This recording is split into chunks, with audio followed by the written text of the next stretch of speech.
Salutations Rangers, General Bradley 101 back again with some more lore. And today's Warhammer 40k lore video, ladies and gentlemen, we're talking about something that people often overlook, but is actually secretly super important. And that, ladies and gentlemen, is the Ulhan Solban, or the Guardians of the Morning and Evening Stars, aka the Dreadnoughts of the White Scars. And today's video we're going to be covering these bad boys, and we're going to be finding out just exactly how bloody important these guys are and how they actually may have saved the Legion. But without any further ado, ladies and gentlemen, strap on in, buckle up, and let's get crackalacking on with today's videos.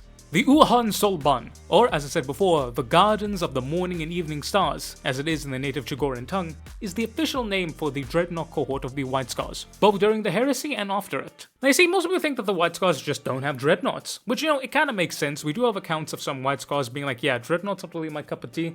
Now when you think about the White Scars, you think about them moving fast, hitting hard, being jolly, wind in their hair, blood on their face, all of that good nonsense. That is what the White Scars are, and that is what people think of them, and that is very much what they're like. That is in their character. Now you compare that to a Dreadnought, and a Dreadnought is literally the exact opposite. You are built like a brick shithouse, you move like a brick shithouse, and you can even forget about feeling anything, and let alone blood upon your face.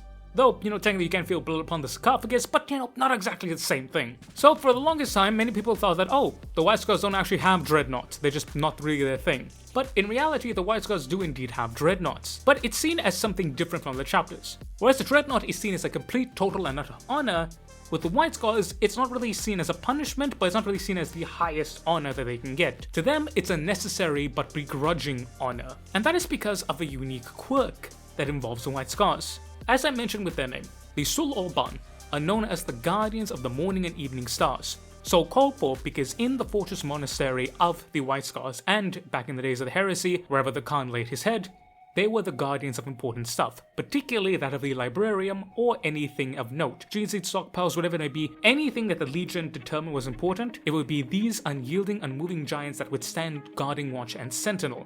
Again, a necessary evil. This is something that they knew had to be done, they didn't really like it, but they accepted the fact that it was a duty, and Space Marine above all does his duty. Everything else is secondary to that. Which means that the White Scars who were then turned into a Dreadnought were those who had proven themselves brave enough to die upon the field of battle, but also those who understood what duty meant and were willing to accept this necessary evil, quote unquote. These were White Scars that were very in tune with themselves and weren't really very chaotic. In other words, they weren't really as freedom-craving as the fellow brothers. They still wanted freedom, but not really as wild-natured, which may or may not play into what makes them so special.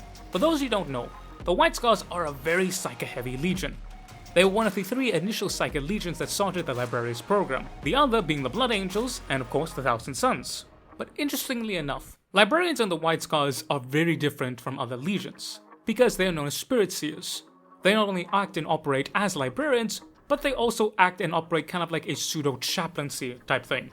The White Scars do indeed have chaplains, but the Spirit Seers have a very spiritual aspect to them. It's the idea that they are able to perceive the future, perceive what's going on around them, and perceive everything about them. That's their main whole shtick. That's them. And it's known that Spirit Seers are often able to use what is known as Farsight, or Future Sight. Basically, it is the White Scars version of them being able to perceive into the warp. It's not really a type of precognition per se, but it's more so of we're able to get a feel of what's going on in regards to what's going to happen in the future. Divination, if you will. In fact, there is a long history of Stormseers being able to divine certain things in regards to the White Scars' future. In the Heresy, it helped them establish and navigate that tumultuous time, and post-Heresy, we often have White Scar Seers being able to interpret and divine things and thus send out the Master of the Hunt or other strike forces of the White Scars to go and deal with something that is a problem, or that might be a problem, or that could escalate. It's a very handy dandy feature, and it really does fit into the whole effectiveness of the White Scars. The White Scars are all about moving fast, hitting hard, and getting stuff done. They're all about quick, fast, decisive strike. But anyone who knows about that type of warfare will tell you, if you apply that decisive strike to the wrong area, you can end up with a big fuck up. And that's not exactly something that many people want to deal with. The White Scars, however, since they have such a unique power of divination, that means that they are able not only to deliver that fast, deadly strike, but in a pinpoint accurate manner thanks to their Farseers. Now, talked a whole lot about Farseers, but where does that come into when we talk about their Dreadnoughts? Because what people don't understand is that of the Sol Ulban, those who were turned into a Dreadnought, as I mentioned before, they are generally speaking much more centered, they're much more calm than the standard brethren. Still White Scars, mind you, but a little bit more calm.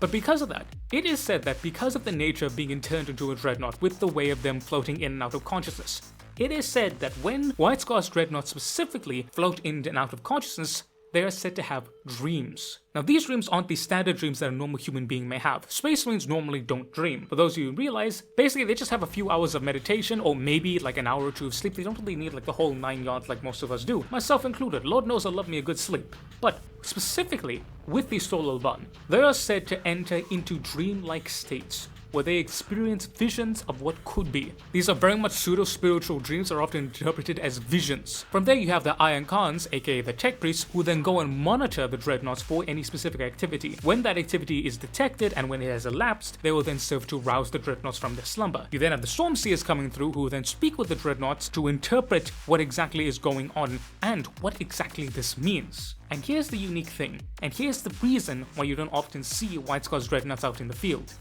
White Scars Dreadnoughts have the duty of being sentinel, guarding the most important things, the most important bits, a job which they take very, very seriously, but they are indeed deployed. However, they are only deployed when they have these unique visions. When a White Scars Dreadnought has this vision, he will then be woken up by a White Scars Tech Priest, and then a Stormseer, a librarian, will then come and interpret the dream. From the interpretation of that dream, most likely using the powers of divination, the White Scars Dreadnought is able to tell the boys, hey, shit's gonna go down here, here, and here. I need to go there, I need to be there, and I need to make sure that I do what is right. The TLDR of it all, these White Scar boys are so in tune with themselves that they have dreams, which are basically visions of what will happen in the future, precognitions if you will. The Stormseers then interpret that, and they confirm it with the Dreadnought. The Dreadnought is saying like, right, shit's gonna go down here, I need to be there. And that is when they are deployed. Hence why they are deployed so rarely. It's only when quote-unquote the great winds tell them when they need to go and what they need to do. And for any one of you thinking that this may be a little bit soft on the end, then I got a point right here that may or may not have actually saved the White Scars. And that is the Chondax campaign. For those who don't know, the Chondax campaign was basically the last, technically, deployment of the White Scars before the Horse Heresy, even though technically it happened during it, but the White Scars didn't know that. They were basically deployed to take out an Orc horde. An Orc war had been coming up by the name of a war boss, Urkak Mark. From there, they were meant to go in and decimate it and prevent it from reaching fever pitch where it would pose an actual threat to the Imperium, cutting the head off the snake, so to speak, or the head off the mushroom in this case. So the Khan and his boys are off and they're doing their own thing, but before they are deployed, the highest number of concentration of Dreadnoughts, period, went with them. Because prior to that, for the first time ever in the entire recorded history of the White Scars, nearly every single Dreadnought was awoken beforehand with a vision that echoed the same sentiment. This coming campaign would be deadly and brutal. Thus did they march to war. And for the first time ever, the White Scars actually fought with a noticeable contingent of Dreadnoughts with them. Something that was completely unheard of before the time, and to my knowledge hasn't been seen since. But basically, as they are fighting these orcs, the White Scars seem to realize, wow, these orcs are really, really good, like way better than they should be. They notice that they are being lured into ambushes, they're being countered, the orcs are using the terrain against them, there are volcanic eruptions that are wiping them out. Most notably, it was a massacre of over 10,000 White Scars when they were led to an ambush by orcs, and then subsequently had the volcanoes around them, which were thought to be dormant, actively implode, surrounding and killing all of them. Time after time after time again, the White Scars keep getting hammered and hammered and hammered and hammered. And the Khan is like, okay, what the hell is going on here? So the White Scars decide, hey, we're going to try and figure out what the hell is going on. However, they were not able to communicate with the wider Imperium for some unknown reason. Until, however, they would destroy Tenebrae Station. It turns out that this was jamming their astropathic communications. And lo and behold, the Khan would realize and notice that something was wrong with the wider Imperium. From there, the Khan would call back all of his forces back to Chondax Prime itself. This would then trigger a massive wave of surprise attacks and rapid assaults by none other than the Alpha Legion. For it turns out it hadn't been the orcs that had been so good, but rather it had been about 30,000 Alpha Legionnaires that had been doing a whole big bunch of nonsense. However, the White Scars, being the White Scars, were able to fight them off and rally on Chondax Prime. But it was here that the Khan started getting a load of information that was just, God, it was wild. Some of it said that Leman Russ had turned renegade and fought Magnus and Magnus was dead. He's got messages that Rogel Dorn had turned against the Emperor, and then it said that Horus was actually the one who turned against the Emperor, but it was Rogel Dorn who did that, and that there was a thing about Istvan 3, they had something about 3 legions being destroyed. He wasn't really sure, it was just all over the nonsense. So the Khan decides, right, I'm not going to have any of this nonsense, I'm going to find out what is what. So there is a massive standoff between the Alpha Legion. The Khan then takes control of his fleet, and then he forms into a massive formation known as the Chisel, and he is able to slam straight through the Alpha Legion fleet and escape, with multiple Alpha Legion ships being destroyed and thousands of legionaries dying.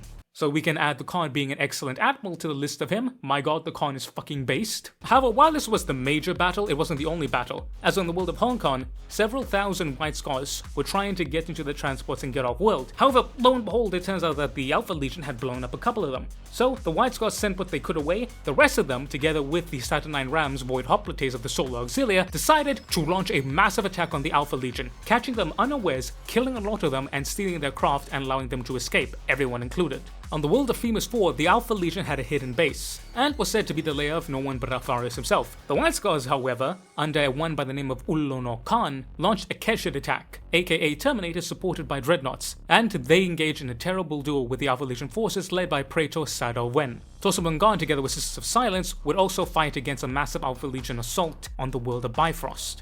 All this culminated in a massive jetbike and Keshet assault on the Alpha Legion ranks. However, the Alpha Legion seeing this were trying to unleash that warp shenanigery on them. However, Sisters of Silence were there, and lo and behold, if those chicks can do one thing, is give a Psyker a swift kick up the ass. And lo and behold, the Alpha Legion ass was indeed kicked. While all this was going on, the extreme speed of the White Scar ships under Khan himself were able to break the blockade.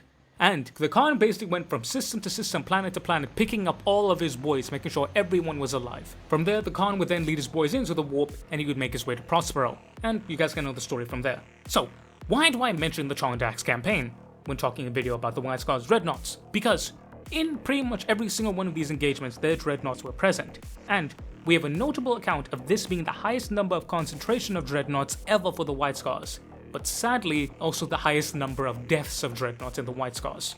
Noticeably, after the Chondax event, the very small pool of the White Scars Dreadnoughts were reduced to even further. This was because of the nature of the White Scars Dreadnoughts. White Scars Dreadnoughts are indeed dutiful, and they believe that they are there to guard, i.e., they must be the ones to take the hits. White Scars Dreadnoughts inherently believe that they have a duty to protect, but they still want to meet a glorious end as per their way, so many of them did indeed be the last ones to move. We have accounts of White Scars Red Knights taking hits for captains, guarding bodies, guarding transports, guarding escape routes, making final last stands, charging into the enemy. Basically, if the Alpha Legion got a leg up, then all of a sudden you have this big-ass Mongolian dreadnought, throat singing at the top of his lungs, roaring praises in the name of the Khan and cursing you foul traitors for everything that you're doing, slamming home and making you regret every goddamn decision you ever made up until this day. These dreadnoughts were instrumental in everything that happened at Chondax. The White Scars were caught off guard, yes, but due to their quick responses and the sheer determination of some of their heavier hitting troops, a la the Terminators and of course the Dreadnoughts, they were able to escape basically not that bad off. They were hurt, yes, but when you compare to what the Space Wolves suffered, the Ocean Winds suffered, and God forbid the Shattered Legions, they got off pretty light. And that was due to the Dreadnoughts. There are very, very, very few things that can match the sheer determination of a Dreadnought and the sheer durability that it has. The Dreadnoughts, because of their unique nature of being innately in touch with themselves and being dutiful, one, were they not only able to see the need for all of them to show up, well, most of them, and the second thing that allowed them is the fact that they are willing to give up their lives for duty. White Scars love a good bit of glory, they love a good bit of fun, fast nonsense, but Dreadnoughts in particular are willing to lay down their lives and die.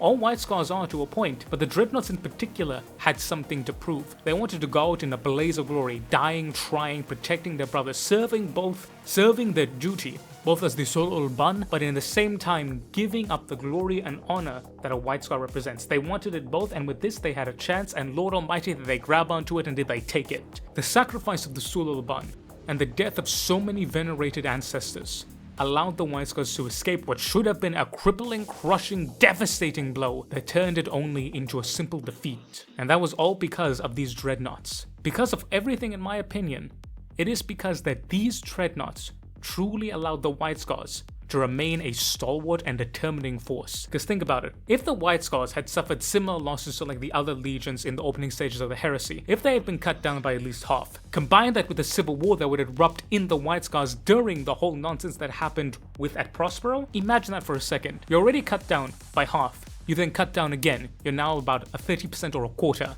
The White Scars would not have been able to make such a devastating direct impact on Terra, meaning the traitors would have had an edge upon them, meaning that the palace could have very well fallen.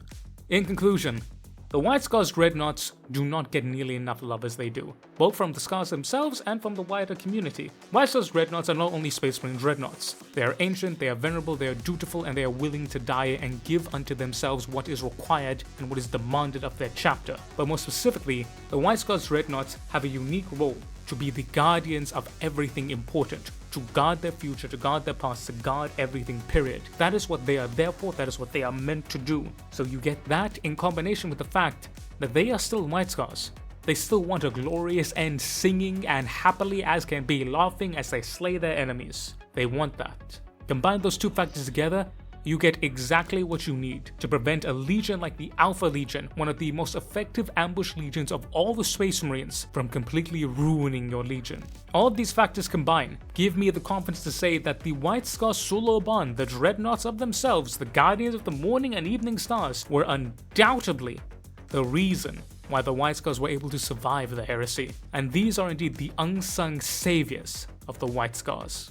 Also, they're goddamn cool. But yeah, ladies and gentlemen, thank you so much for watching. I do hope you guys enjoyed this video. Let me know what you guys think down below. Did you guys know about the Solar Bond? Did you guys know about these Dreadnoughts? Did you guys know everything about the White Scars? The fact that they're pseudo-psychic? Not really, and all this nonsense in between? Or did you just like them because they're bloody cool? But I would say a massive thank you to you guys for watching, but even more massive thank you to my awesome members and Patreons. Big shout out to my Officer Corps with Mr. Eddie V3, Miss Majora of the Void. Shout out to my Sergeant Tier members, Mr. Damiak, Mr. Andy McGee, Mr. Warsmith.Fireheart, Mr. Corns Butcher, Mr. Bullwin, Mr. Sean IRL 7, and Matthew Merrill. Big shout out to my Corporal Tier members, Tremail the Math Kitty, Mr. Lord Rosarius, Mr. Tech Priest Toaster, and Shauna Smithers. And finally, but certainly not least, massive thank you to my private tier members, Mr. Thomas Moslons, Mr. Ivan_SVW, Mr. Hattori's Curse, Mr. Monkey Man, Mr. Michael Hayeda, Mr. Diego Castro, Mr. Fortus Unum, and Mr. Gentle Salamander. I love you.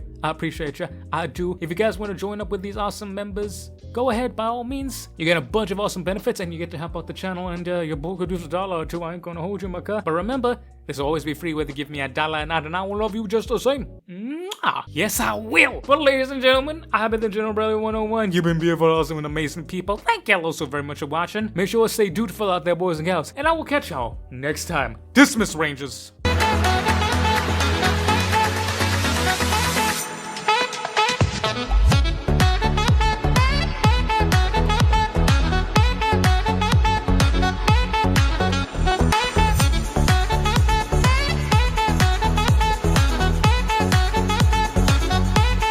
I'm just saying, stick the top off of a Dreadnought or top a Rhino and call it a day. Simple as. Or a Land Raider.